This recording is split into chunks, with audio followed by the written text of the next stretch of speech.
Ya, pemirsa, perdagangan saham di Bursa Efek Indonesia baru saja berakhir. Kita akan membahasnya bersama dengan analis Sukor Asset Management.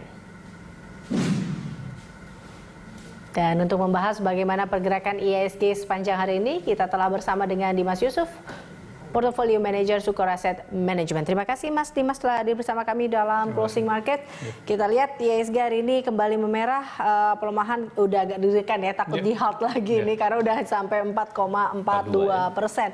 Tapi Anda melihat apa sebenarnya yang membuat kita berada di zona merah ini? Seperti apa sih, kita juga tahu The Fed saat ini mengeluarkan keputusan. Apakah ini tidak terlalu membuat pengaruh atau memang ini yang membuat akhirnya IHSG berada di zona merah atau seperti apa Anda melihatnya? Oke, kita lihat The Fed biasanya ya, kenapa cukup banyak yang bingung saat The Fed menurunkan suku bunga acuan mereka dan mengumumkan bahwa mereka akan memperbesar balance sheet mereka, itu biasanya kan akan mendongkrak indeks-indeks. Tapi sekarang perlu kita telisik dulu itu sebenarnya kan istilahnya menambahkan likuiditas di market.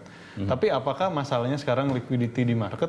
Sebenarnya kan enggak. Kalau 2008 kita ingat waktu itu money market funds di US itu di redeem cukup besar ya, sekitar 30% dari whole industry. Jadi benar likuiditas waktu itu sangat dibutuhkan tambahan. Tapi sekarang likuiditas masih dalam level yang cukup aman justru. Jadi mungkin market merespon secara adverse di awal seperti ini karena dirasakan bahwa justru dicurigai The Fed dalam posisi yang sangat panik karena penurunannya sampai 100 basis point langsung, walaupun melewati FOMC. Tapi tadi sih karena satu masalah utamanya sebenarnya bukan likuiditas, tapi justru itu yang terus-menerus digunakan oleh The Fed. Kemudian IHSG saat ini nampaknya masih sangat tergantung oleh pergerakan bursa secara global, dan yang salah satu yang paling menentukan adalah pergerakan indeks-indeks di US. Jadi istilahnya kita tertarik ke bawah lah sekarang. Ya, ini kebijakan dari The Fed ini menurunkan suku bunganya 100% ini otomatis, maksud saya 1% ya. Nah, ini apakah ada dampaknya dengan penurunan harga minyak dunia yang memang saat ini sudah di angka terendah begitu? Mungkin lebih ke impact ke depannya ya. Jika kita tahu harga minyak itu salah satu komoditas yang paling mendrive other commodities. Jadi ada kemungkinan secara historical sih biasanya jika harga minyak turun itu akan menarik kebanyakan harga komoditas untuk turun juga. Dan ini pastinya akan berimpact ke laporan-laporan keuangan perusahaan. Nantinya jika terbukti hal tersebut terjadi dan misalnya let's say hopefully sih enggak ya, tapi lebih buruk dari perkiraan kebanyakan investor, mungkin nantinya ada redemption di beberapa funds-funds, dan itu nanti akan menyebabkan masalah likuiditas mungkin. Tapi apakah akan sebesar 2008 masalahnya? Kalau masalah likuiditasnya hopefully dan nampaknya dari perhitungan konsensus sampai saat ini sih seharusnya tidak, karena ini bukan masalah fundamental keuangan, bukan masalah dari istilahnya dari pasar saham ya, tapi lebih karena tapi ini memang masalah kesehatan. Jadi isunya bukan di keadaan fundamental perusahaan-perusahaan di dunia, tapi lebih ke tadi masalah kesehatan. Termasuk dengan pemerintah memberikan stimulus yang kedua kali ini juga Anda melihatnya bahwa tidak mampukah ini menjadi sebuah angin segar untuk IHSG yang sempat berada yang kita tahu minggu-minggu berat kemarin ini? Mungkin kalau angin segar, kalau dikatakan ada atau tidak istilahnya penambahan katalis positifnya pastinya ada, mungkin seperti yang sempat saya sampaikan minggu lalu. Ini saat pemerintah melakukan stimulus atau menambahkan bantuan di kondisi seperti ini tuh best of the worst effort. Jadi bukan tidak mungkin seperti yang dilakukan The Fed itu bukan artinya itu hal yang buruk gitu ya di kondisi negatif seperti sekarang. Tambahan likuiditas mungkin bisa dimanfaatkan oleh market nantinya, tapi saat ini lebih ke worry dari para investor karena cukup banyak ketidakjelasan ya, ke depannya masih sangat abu-abu. Banyak yang menganggap April atau paling nggak awal Mei adalah bottom dari market secara global, tapi istilahnya itu belum cukup certain. Sementara saat 2008 kita ingat bantuannya itu cukup cepat sasaran ya. Jadi maksud saya tepat sasaran, sorry.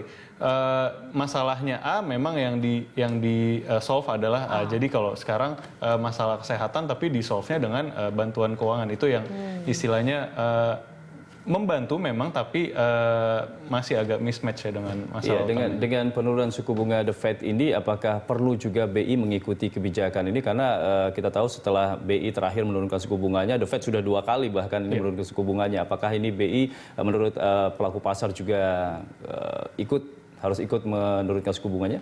Oke, menurut kita mungkin bottom line-nya ya perlu, tapi ini lebih dikarenakan untuk menjaga stabilitas pergerakan rupiah ya. Karena kita lihat rupiah sebenarnya sampai sekarang masih relatively stable. Kalau kita bandingkan dengan krisis-krisis sebelumnya, rupiah sekarang sudah lebih stabil ya. Ini didukung oleh secara fundamental sebenarnya Indonesia itu sudah much better dibandingkan dengan krisis-krisis sebelumnya, termasuk yang bahkan yang recent seperti 2015 IHSG turun lumayan dalam. Sebenarnya kita fundamentally sudah better, tapi memang kalau istilahnya kalau kita tidak mirror the Fed itu yang dikhawatirkan adalah pergerakan rupiah dikhawatirkan tidak stabil. Oke. Tapi Anda melihat adakah mungkin atau kemungkinan bahwa IHSG mampu untuk rebound, melihat bahwa tadi ya ada beberapa lah paling tidak yang bisa membuat IHSG ini bisa naik seperti itu. Oke, nampaknya sebenarnya sekarang 4.700 ya sekarang itu sudah 4690 itu ya sudah level yang sangat rendah, apalagi kalau kita lihat berkaca ke hanya 3 bulan ke belakang misalnya. Tapi kita lihat apa yang diperlukan untuk rebound tentunya kita lihat dari krisis-krisis sebelumnya juga yang diperlukan untuk rebound itu adalah masalahnya secara fundamental at least sudah ada sign bahwa solusinya itu sudah ada. Misalnya dengan isu yang sekarang corona itu yaitu vaksin, kemudian obatnya misalnya itu sudah ditemukan dan sudah terbukti, kemudian atau paling enggak misalnya sudah terbukti bahwa nantinya di musim panas coronavirus COVID-19 ini akan subside dengan sendirinya, karena sekarang belum ada ini ya.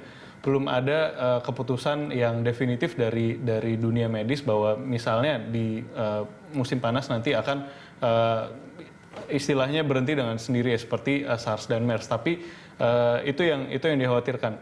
Jadinya sampai sekarang masih ada chance sebenarnya untuk koreksi lagi, dan nampaknya akan karena kita ingat juga sampai saat ini masih belum keluar ya laporan keuangan perusahaan-perusahaan, kemudian pertumbuhan makroekonomi itu juga belum keluar.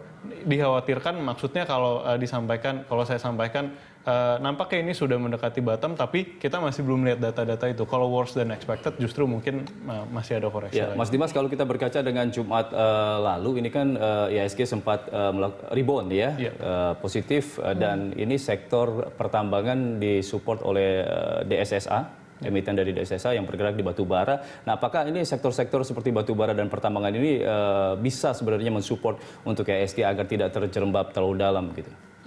Untuk mining, terutama batu bara, nampaknya isunya masih cukup berat karena masalah utamanya adalah demand dari China. Kemarin kita ingat China sempat mengatakan bahwa dia akan menyetop impor batu bara untuk sementara ya. Mungkin ini adalah salah satu strategi untuk menurunkan harga batu bara dulu, kemudian jadinya dia bisa beli di harga yang lebih murah. Kita nggak pernah tahu pasti ya, tapi tadi sih isunya masih cukup fundamental, sehingga jika kita harapkan dan kita ingat juga market cap-nya yang cukup kecil ya, untuk menopang IHSG, nampaknya yang akan rebound terlebih dahulu jika nanti isunya sudah selesai itu masih ke ini ya, sektor banking terlebih dahulu, baru kemudian bergerak ke sektor-sektor lainnya, big caps terlebih dahulu. Big caps, oke. Mas Dimas, jadi apa yang harus dilakukan pelaku pasar, saham-saham apa saja yang harus atau patut dipertimbangkan atau dikoleksi untuk besok? Oke, untuk dikoleksi kalau terutama untuk horizon investasi yang panjang, nampaknya tadi seperti saya sampaikan, saham-saham big caps perbankan terlebih dahulu. Untuk saat ini bahkan BCA saja sudah mulai lumayan menarik ya dibandingkan sebelumnya. Walaupun secara valuasi sebenarnya untuk perbankan dia masih cukup mahal. Tapi anyway untuk saham-saham perbankan BUMN nampaknya lebih menarik karena secara valuasi sih seperti BNI saja kalau nggak salah udah di bawah 1 kali. BNI juga sudah menyiapkan 1,8 triliun untuk buyback juga ya. Ini Betul. mungkin sangat menarik ya. Iya, untuk buyback juga sedikit membantu pasar ya. Tapi kalau kita bandingkan dengan total nilai transaksi, apalagi sampai sekarang sih belum ada ini ya. Saya belum dapat info yang definitif, tapi sampai sekarang yang beredar adalah dana tersebut dari perusahaan-perusahaan itu akan istilahnya dicicil hingga waktu yang sebenarnya cukup panjang. Kalau nggak salah sampai awal April Juli, ada Juli beberapa bahkan yang Juni-Juli, betul, 3 bulan. Dan prediksi Anda kira-kira terakhir seperti apa IHSG pergerakannya besok? Oke, seperti saya sampaikan tadi, nampaknya masih akan sangat tergantung dari kondisi indeks lain. Kita ingat minggu lalu kita sempat rebound sedikit, tapi istilahnya bisa dikatakan dead cat bounce ya. Tidak ada perbaikan fundamental yang berarti, hanya technical rebound sebenarnya. Jadi kalaupun ada technical rebound, kalau ingin di tradingkan istilahnya jika investornya memang horizon investasinya sangat pendek, mungkin ada chance untuk istilahnya coba ini spekulasi saja, tapi kedepannya sih mungkin lebih besar potensinya untuk koreksi kembali. Koreksi kembali. Oke, baik. Terima kasih Mas Dimas Yusuf telah bergabung bersama kami dalam